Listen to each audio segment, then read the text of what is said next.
Aloha everybody, Phil Laguerre, Remax Aloha Homes. How you doing? Hey, I'm standing out in my backyard waiting for this Hurricane Douglas to hit.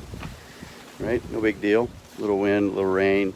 We're on a big rock in the middle of the ocean, so we're used to that kind of stuff.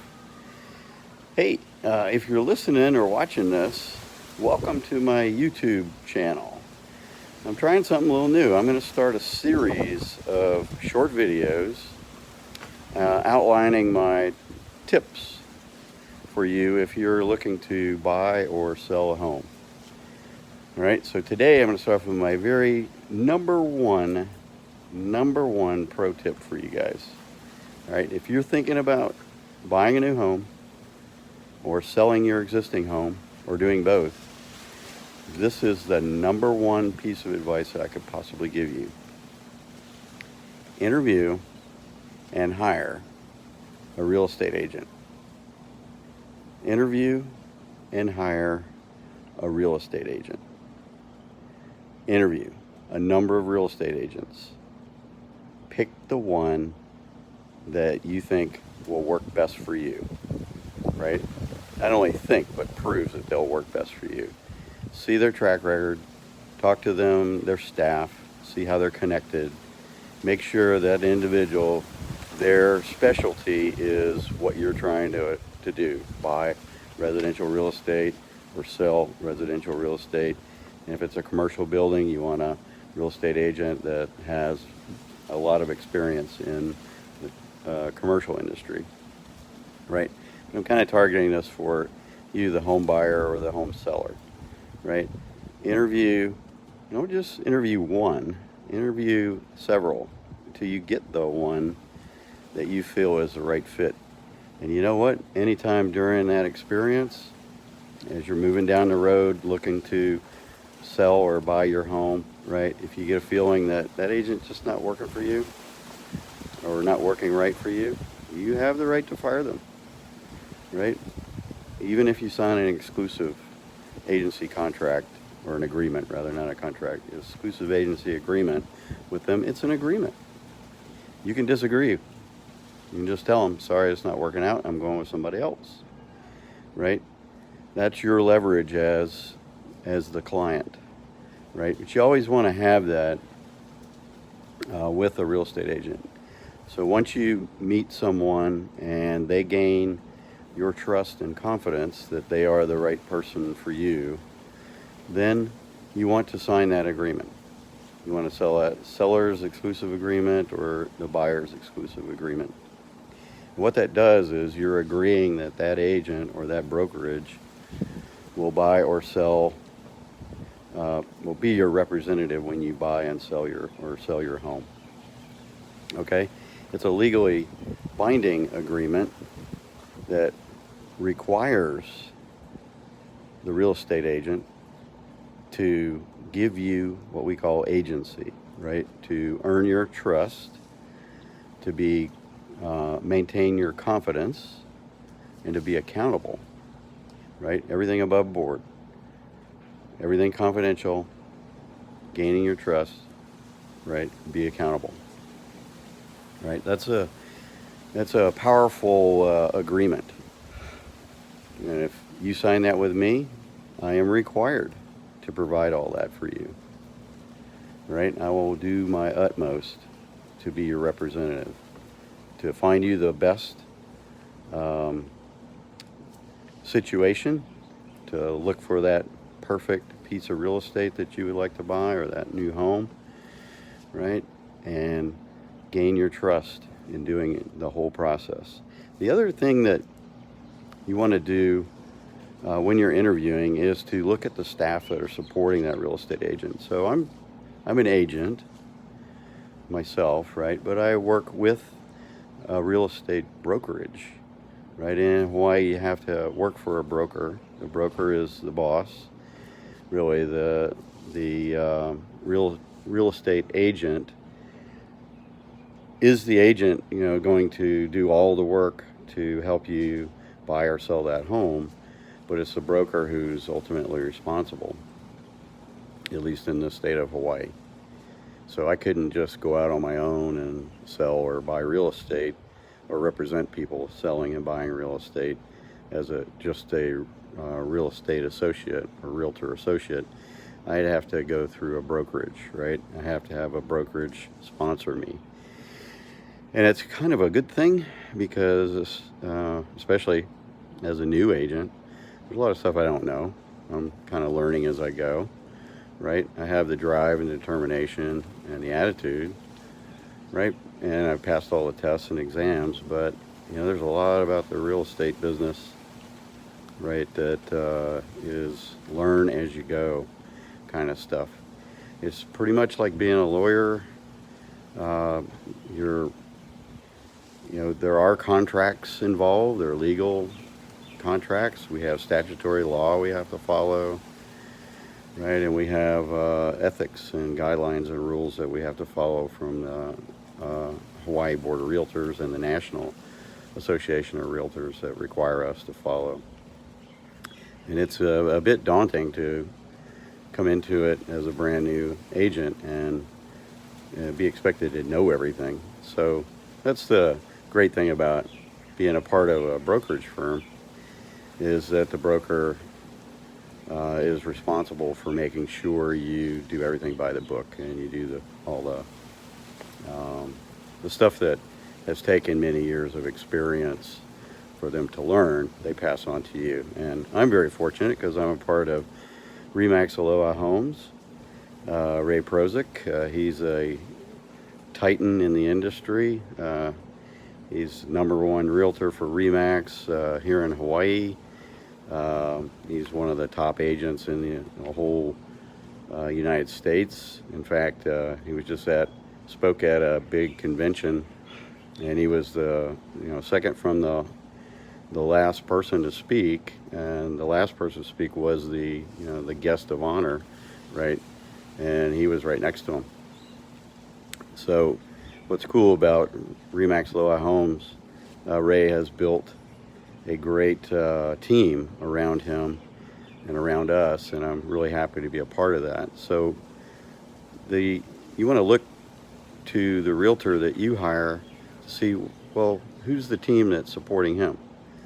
Do they have good inroads and partnerships with, say, lending companies, mortgage brokers? Do they have good track record and escrow, dealing with VA loans if you're military, right, or retired military, right, and have the ability to get a VA loan? Does that mortgage company that they use, that the brokerage uses, do they deal with VA loans, right? Are they quick? I mean, what's the average time to close on a home, right? Is it 60 days, which is kind of the norm in Hawaii? Or is it like we are, 30 to 40, 45 days? We are fast. We get it done. We get it done quickly. And the reason that is because we take a lot of pride in everything that we do. Every contract, every agreement, every addendum, everything's done perfectly, right? There's no mistakes or triple checked. We have 3 brokers looking over everything that I might put in, just to make sure I don't make any mistakes, right? And then we have all these inroads and partnerships with our lending company and with escrow and all that, so we can call them at midnight and say, hey, we need a pre-approved loan for this person. They're ready to pull the trigger on something. We need it right away. And we have the confidence that they will do that. They'll provide that for us. So that's the kind of the second thing I would look for when you go to hire a realtor is, what is their support team, or who is that realtor? What's that realtor's group look like? What can they do? So first you want to get some rapport, confidence with that individual, right? They need to sell you on themselves and how they'll work for you, right? They want to be an expert or have strong expertise in the area of real estate that you're interested in. So that be residential or commercial or land or building or whatnot. And then, who's behind them? What's their support network look like? Right. So those are my ideas on my top tip there for you. If you're thinking about buying or selling or both, which happens quite often, give us a call. Right? If you're moving out here, if you're one of my DOD or military buddies, and you're moving to Hawaii soon, in the next 3 to 6 months, and you're looking to, should I rent or should I buy? Well, I'm going to advise you to buy for 2 reasons. If you're a DOD or military and you can get, and if you can get a VA loan or not, it doesn't matter that much. But if you're military or DOD, there's great programs within the services and DOD to kind of protect you when you buy a home, and then they PCS you again 3 years later, and you're not able to either sell it right away or put it on the market. Right? There's programs where the services and DOD can do a buyback program for when you relocate. Right? So that makes it advantageous. Now, these things are cyclical, right? They have to be approved by Congress, but right now they are. So it's one big advantage that you have, right? And if you can get a VA loan, if you qualify for VA, that's another tremendous advantage, especially coming out here to Hawaii, because the VA lending approval cap is very high. So, homes are kind of expensive in Hawaii. And the VA has said they'll guarantee a VA loan at a much higher amount here in Hawaii than they would, say, for Maryland or Florida or wherever you might get stationed, right? So you're able to compete on the marketplace with a much higher loan. And, the neat thing about VA is you could go in with zero money down, right? And you skip paying the PMI, principal mortgage insurance, that's required if you get a conventional loan and don't put 20% down, right? So you can avoid that additional insurance cost without having to put up the equity, right? The 20%, right? To avoid that. So let's say you're, E5 military, married, moved to Hawaii. You can qualify for a VA loan, get into a nice house here, right? Could be your starter home, could be a decent home that you look to rent out when you leave, or stay in forever.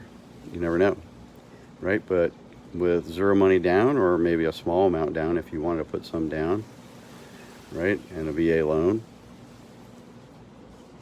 really, and your BHA, basic housing allowance, that will pay your mortgage payment. That will pretty much pay your mortgage payment, what you get with BHA, right? So it's kind of, doesn't make much sense to rent if you're military, active duty military, and you're PCS here to Hawaii. It makes a lot more sense to come in, buy the right home, one that you can afford, right? Use your VA if you've got it, right? But a home that you can afford, right? And let your BHA actually cover that mortgage payment. Doesn't that make a lot of sense? So when you go to leave, all that, let's say you leave in 3 years, the money that you paid in on your mortgage, that the military is probably giving you that amount in BHA, right? The money that you pay in mortgage, whatever principal that's bought down, that's your equity in that home. So say you put 5% down, and over a course of time, over 3 years, you paid off maybe $10,000 of the loan. I'm just making up a number. Let's say you have $10,000 in equity from 5% down, and then $10,000 paid off on the principal over 3 or 4 years, right? So that's $20,000 in equity that you would have in that home, given the market, right? So if the home was worth $500,000 when you bought it. That's what you paid for it, and you have, let's say, to make it easy, just say $50,000 in equity in that home when you go to leave. If you wanted to sell it, if it was worth at least $500,000 when you go to sell it, right? That's $50,000 in equity in profit that you would make off the sale of that home. That's money you put into it, so it's your money, right? But you're going to get that back when somebody buys it. But typically our houses here in Hawaii go up in value every year. They go up a few percentage points every year. This is a very stable market here in Hawaii. Hawaii is probably the most stable, reliable housing market in the entire United States. I think probably Alaska would be number 2, as being most stable, and probably due to the fact that we are both fairly isolated locations. We're kind of our own microcosm in the industry. So that's why we're a pretty stable market. You can't go wrong. I mean, I certainly can't guarantee anything, but I'm just saying history bears out that you really can't go wrong with investing in real estate, and especially in Hawaii, this market of being so stable. So say in 3 years it goes up in value, and you sell it not for 500, which is what you paid for it. Maybe you sell it for 525 or 530. Well, that's even more money that you'll get back, right, when you go to sell it. But Phil, what if the market's not doing so great when I go to sell, right? Maybe it dropped, that house dropped to 490, and I don't want to wait. I don't want to wait a couple of years for it to go back up. What do I do, right?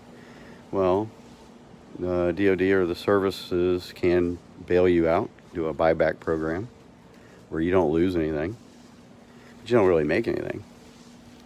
So, that would be maybe one option that you could consider. But another one would be, why don't you put it on the rental market? Let me or one of our team be your property manager, right? Or whoever you buy with, right? That's another thing to look for. If that real estate, that brokerage does property management as well, or they have a really good partnership with a great property manager, right? And they will take care of it for you. This is turnkey support we provide, soup to nuts, man. You come in like, wow, this market is so expensive. I don't know where the first place to go, but I went on Zillow. I'm like, okay, great. That's a good place to start.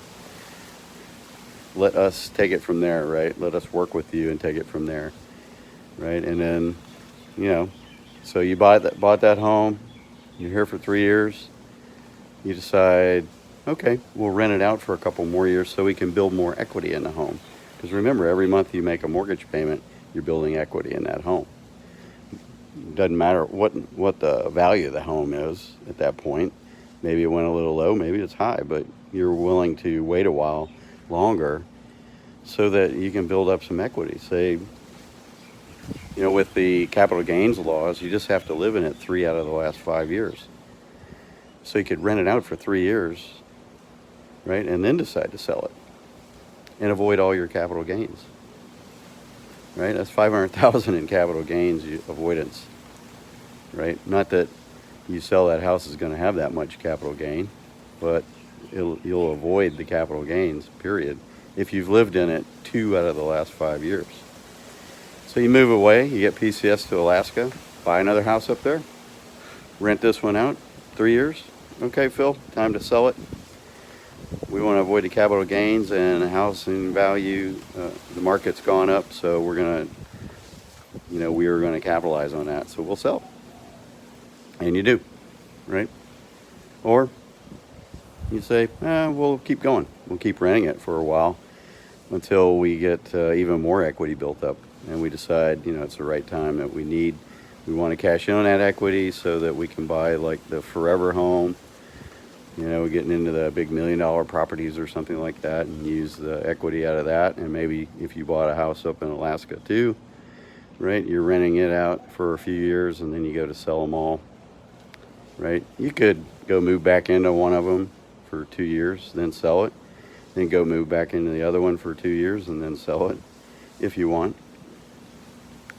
Or you can do a 1031 exchange where you take that rental property that you sold because you have been renting it, and basically you solemnly swear that you're going to put it into your forever home or next home within so many days, right? Within, say, 90 days, you're going to pick a home that you want to purchase with that equity that you got out of the sale of, say, both of those homes, right? And then you have some time before you have to close, but I think the first deadline's 90 days, right? So there's a lot of advantages going back to you being that young E5 military person. You're stationed here, you bought a home, you rented it out, moved up to Alaska, maybe stationed at Elmendorf next, bought a home up there, right? Then you got PCS orders to Korea for a couple of years, right? And you rent that place out too. Now you got 2 rental properties. And then you come back to the States a couple years later and you say, well, it's time to retire. Where do I want to move to? Where you get PCS to a final location, Scott Air Force Base or something. And then you want to, that where you want to live forever? Nah, probably not. Maybe it is, right? So you want to look at buying that forever home, right? And that's when you talk to me and you're like, okay, what makes sense? Let's start the process for selling that Hawaii property, or maybe you want to move back into it, right? Maybe Hawaii is your forever location, right? Like it is for me. I retired in Japan, decided this was where I wanted to live, right? No regrets, love every minute of it.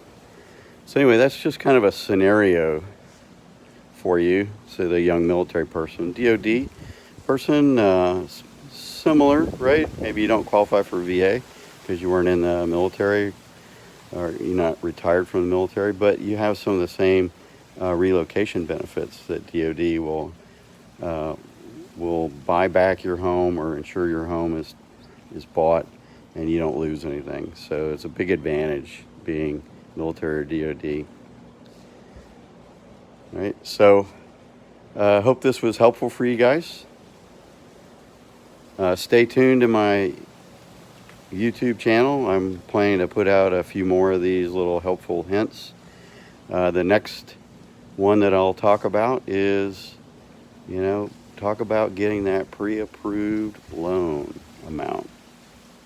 That is really important when you go to purchase a home, right? When you come up to me and say, Phil, you're the greatest agent ever, I'm going to agree for you to be my exclusive agency representative when I go out to buy a home. How about that, Phil? And I'm like, fantastic. Let's go get you pre-approved for your loan amount so we know what you are looking for, what you'll be automatically approved to get, right? That gives you a nice upper ceiling to work with, right? And you'll really impress a buyer. You'll really impress a seller if you walk into a place and go, we want to buy this. Here's my offer. And by the way, I'm pre-approved already for this loan amount. So I'm serious, right? So getting a pre-approved loan amount from a lending institution is a big advantage for you as a buyer. All right, and we'll talk more about that in my next video. For now, mahalo for listening and watching. And if you got any comments, please send them to me. I'll try to get back to all of them. Right? I hope this was helpful. Aloha. Out.